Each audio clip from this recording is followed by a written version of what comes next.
Welcome back. In 2005, my next guest took a volunteer vacation to Africa and worked at an orphanage for street kids who specialize in acrobatics. Through the TunaHaki Foundation, which he founded, he is devoted to helping the kids he met in Africa and others like them. Let's take a look at his story. I'm a writer. I live in California, and I do some writing for TV and film. That's who I am.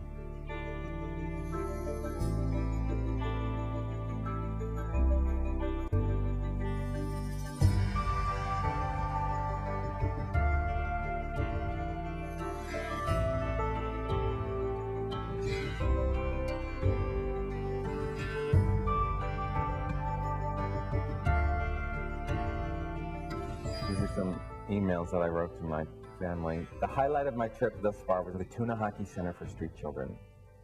These kids have nothing, and they are the happiest beings on the planet.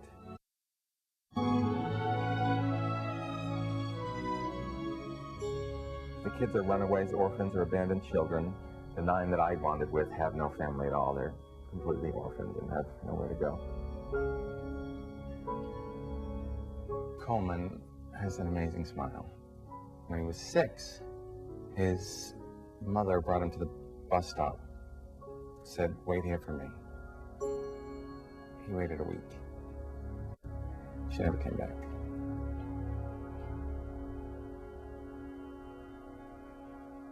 The kids specialize in dance and acrobatics. They practice for hours each day. They are so disciplined, it's amazing.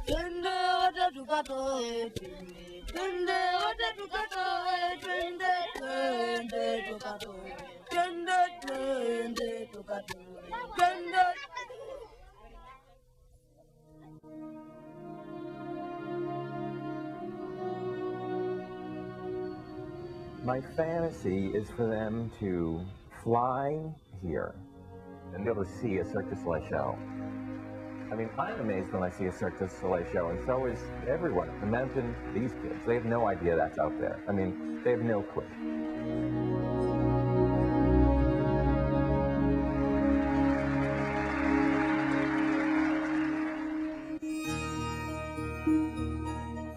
And then to be able to study, they would immediately want to learn everything they saw. So to be able to spend a week studying with professional acrobats, that's what I really want for them. That brings tears of joy to my eyes. Where are the tissues? There are no tissues around here. We've got apples. Yeah, that doesn't help. Scott Fifer, Karibu sana bwana. Asante sana dada. Nimefurahi kukutana na wewe tena. Ndio.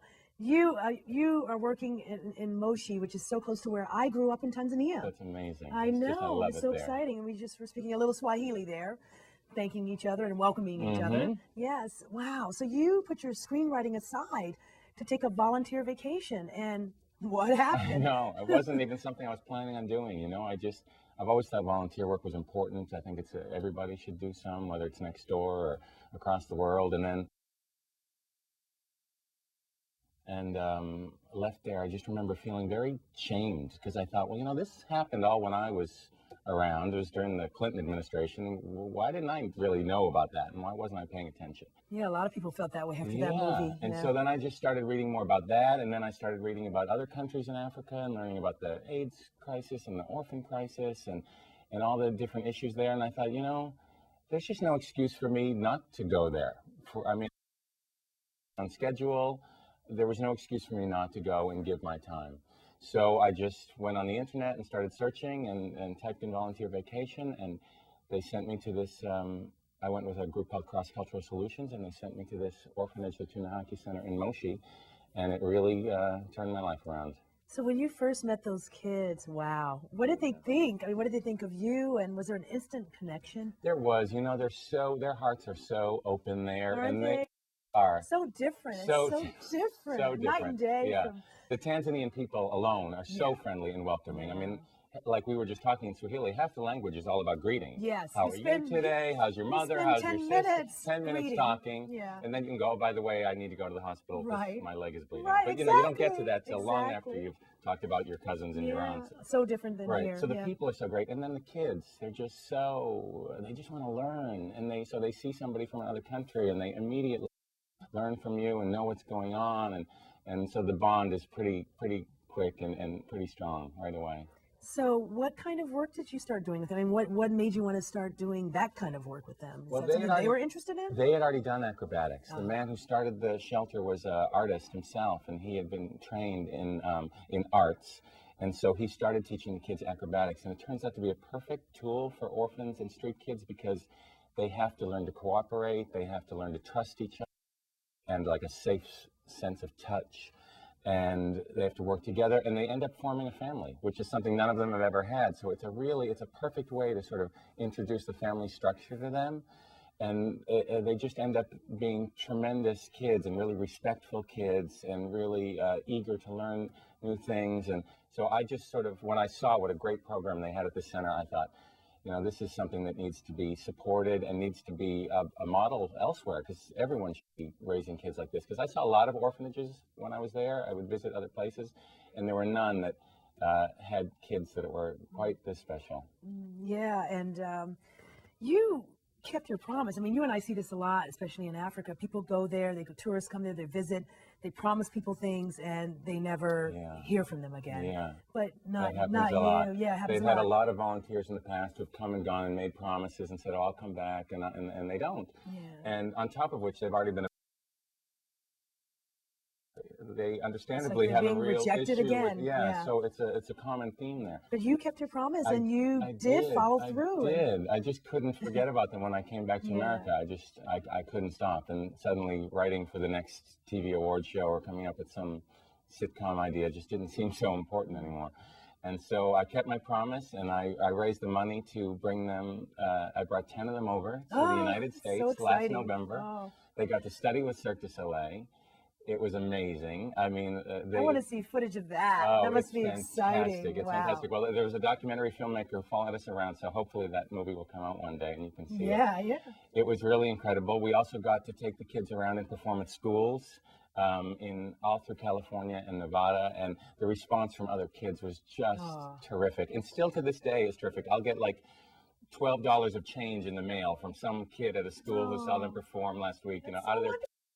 I love hearing that. Yeah, those are my favorite donations. Those are the best ones when it's from the other kids. And so the trip was really amazing. We were able to raise some money, raise some awareness, and just open up their eyes to the possibilities of what exists for them in the future. Is this a new career for you? What are you doing now? Is this full time? It is. It is? It is. Wow, Scott. Yeah. Wow. I didn't know that. I had no intention that would be the case. A volunteer vacation. I this know. is your career. It is. Helping others, giving back. Yeah.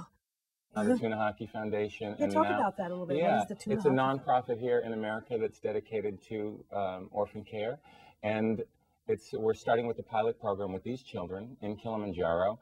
Right now, they're living 3 to a bed. They have no modern plumbing. They're always scraping by for food. So we're going to build them a new center. We've already purchased the land. I have architects that I've already from Finland and from Florida. I formed an international team of architects. Wow. We're going to build a new. This is big. Really big. It's going to be environmentally friendly, a green. It's going to have a theater. Going green, because that's the thing to do. Yeah, especially in Africa. Kilimanjaro is right there with the snow cap melting. I grew up that way. It's going to have a theater. It's going to have an organic garden, income generating activities, so they can sustain themselves. Because I think that's the most important thing, to be able to, give them the tools to stand on their own. Yeah, and then I want to make this a model and do it elsewhere. Like take it throughout Africa, take it here to America, take it to China, wherever. It should be a program now. No doubt that you will. Asante sana bwana. Karibu, afibu, asante. Thank you so much. I just said to you, thank you so much, and goodbye. We'll see you again. Indeed.